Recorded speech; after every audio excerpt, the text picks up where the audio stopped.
I will always remember the first fight I got into.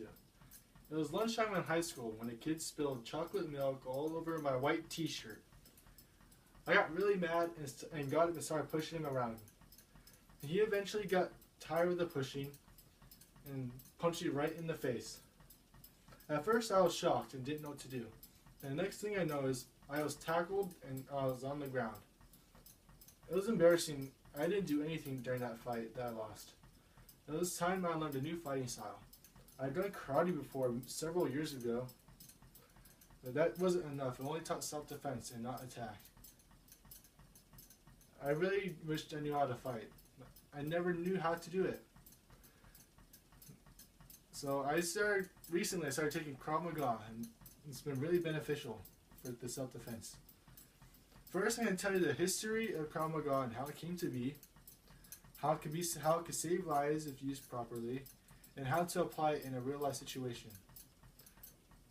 According to noteworthy news, assault is the most common crime on college campuses.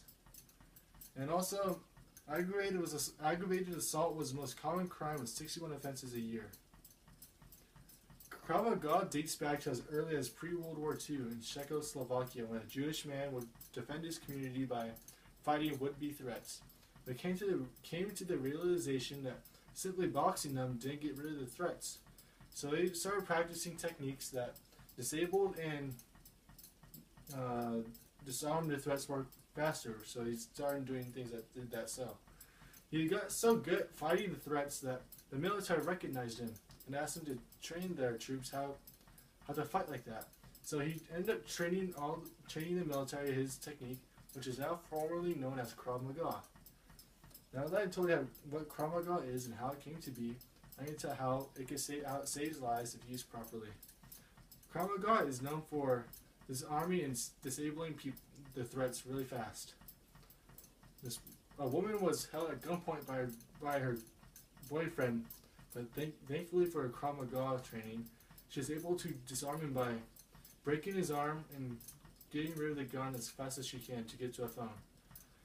And because of that, she was able to survive.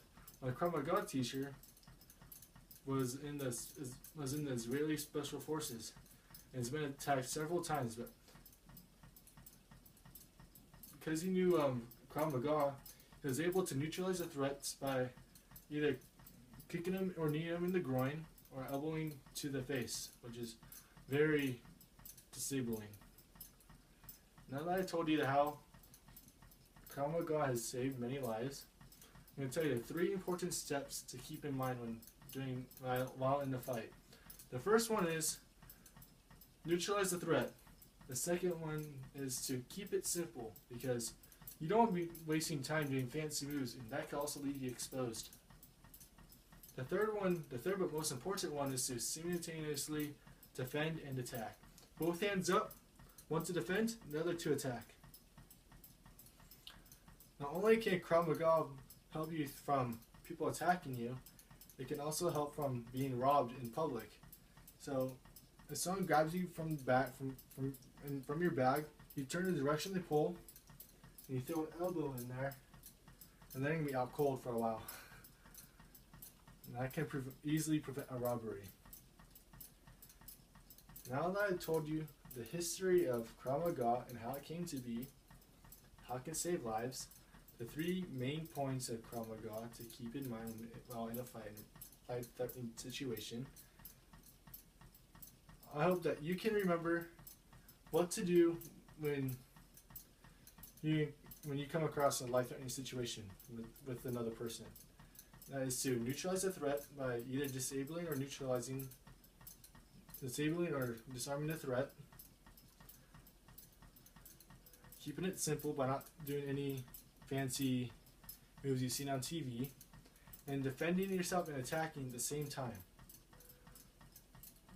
Crime on college campuses is going up, is climbing up there, so I hope that you will be inspired to learn Krav Maga to defend yourself, because learning Krav Maga is very beneficial and is very safe, especially when you're by yourself on a college campus.